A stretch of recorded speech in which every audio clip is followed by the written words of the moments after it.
Assalamualaikum warahmatullahi wabarakatuh. Kami dari kelompok 4 membuat video ini bertujuan untuk memenuhi tugas perilaku konsumen yang diberikan oleh Ibu Reza Nurlaila Anwar.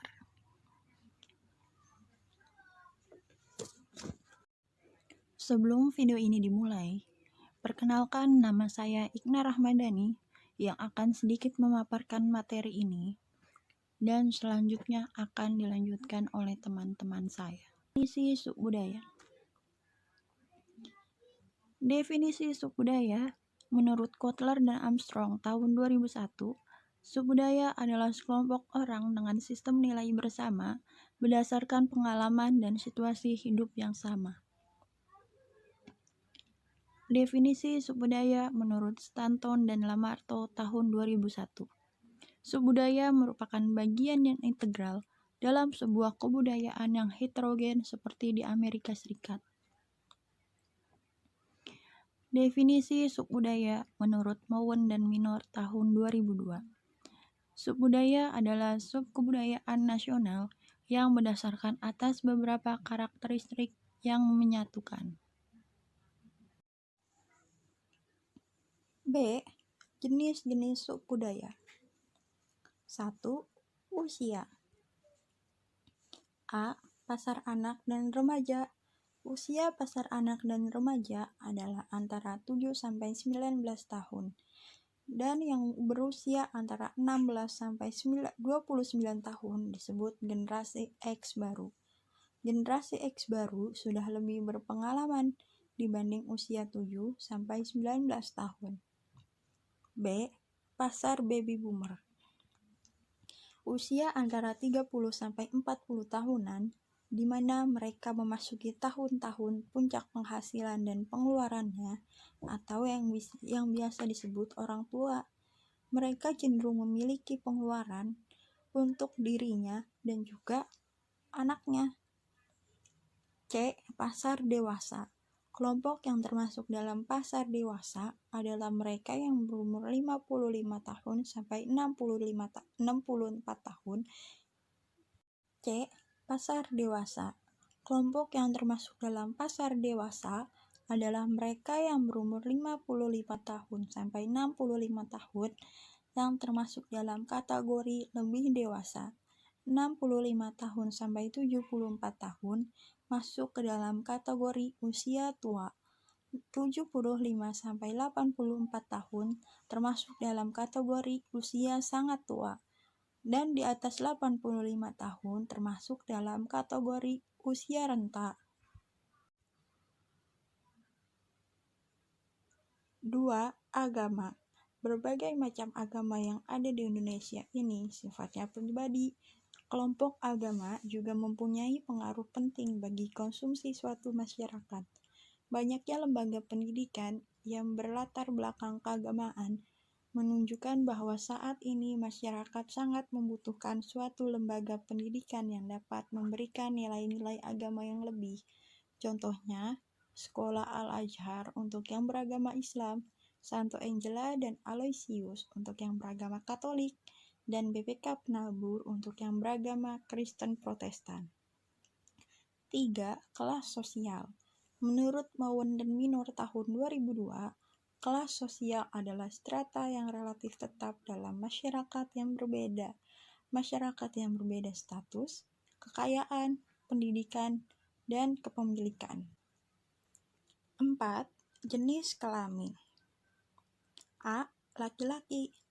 Laki-laki cenderung senang mengoleksi sepatu, jam tangan, baju, celana dengan kualitas yang branded. Dan terkadang laki-laki tidak banyak bertanya tentang produk secara detail, tetapi langsung membeli. B. Perempuan. Perempuan selalu mempunyai kebutuhan lebih banyak dibanding pria, seperti emas, perawatan wajah atau tubuh, dan make up. Perempuan selalu bertanya secara detail tentang produk yang akan dia beli. Selanjutnya, saya Fradika Anggraini yang akan melanjutkan materi sebelumnya. Yang kelima, etnis. Etnis dapat diartikan sebagai kelompok orang yang mempunyai norma dan nilai spesifik yang sama dalam persepsi dan kognisi yang berbeda dengan persepsi dan kognisi kelompok lain dalam masyarakat yang lebih luas. Yang keenam, subbudaya regional. Peralihan populasi regional terjadi karena pencarian kerja. Banyak pekerja pindah dari negara bagian utara tengah ke barat dan barat daya untuk mencari kerja. Masyarakat juga berpindah karena alasan gaya hidup. B. Pengaruh kebudayaan. Budaya akan mempengaruhi perkembangan dalam implikasi pemasaran seperti perencanaan produk, promosi, distribusi, dan penetapan harga.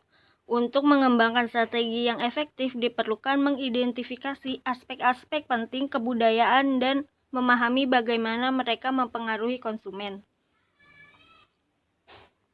Yang pertama, tekanan pada kualitas. Dalam kehidupan sehari-hari saat ini, kualitas lebih dipentingkan dibandingkan kuantitas. Tema yang dianut adalah bukan lebih banyak, tetapi lebih baik. Ketika membeli barang, kita sekarang lebih mengutamakan nilai keawetan dan keamanannya. Yang kedua, perubahan peran wanita. Perubahan peran wanita merupakan salah satu kejadian terpenting selama beberapa tahun terakhir ini. Dampak pemasaran dari jumlah pekerja wanita semakin meningkat. Kondisi ini membuat kurang intensifnya hubungan anak dengan ibu sehingga banyak permasalahan yang timbul pada anak dalam kehidupan sehari-hari tidak mampu ditangani dengan baik. Yang ketiga, perubahan kehidupan keluarga.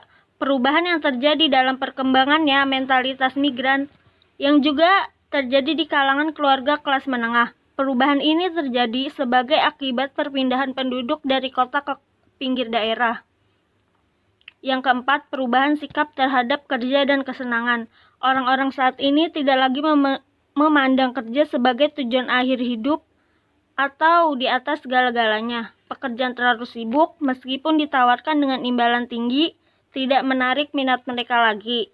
Akan tetapi mereka mencari pekerjaan dengan imbalan lain di luar gaji yang baik dan posisi yang terhormat. Yang kelima, peningkatan waktu senggang. Kehidupan keluarga sekarang memiliki waktu senggang yang lebih banyak karena mereka mempunyai jam kerja per minggu yang lebih pendek, masa cuti yang lebih panjang, dan bertambahnya banyak aneka peralatan otomatis yang digunakan di dalam rumah. Yang keenam, pembelian secara impulsif. Selama beberapa tahun terakhir ini, pembelian secara impulsif atau pembelian yang dilakukan tanpa perencanaan terlebih dahulu semakin meningkat. Sebagai contoh, seseorang mungkin pergi ke toko bahan pangan dengan rencana untuk membeli daging dan roti. Setiba di toko, ia juga membeli beberapa buah segera karena harga murah atau karena bentuknya menarik. Yang ketujuh, hasrat akan kenyamanan. Hal ini disebabkan oleh daya beli kebutuhan tidak pokok dan penghargaan akan waktu yang semakin meningkat. Kita semua menginginkan produk-produk yang dikemas dalam aneka bentuk, ukuran, dan kualitas.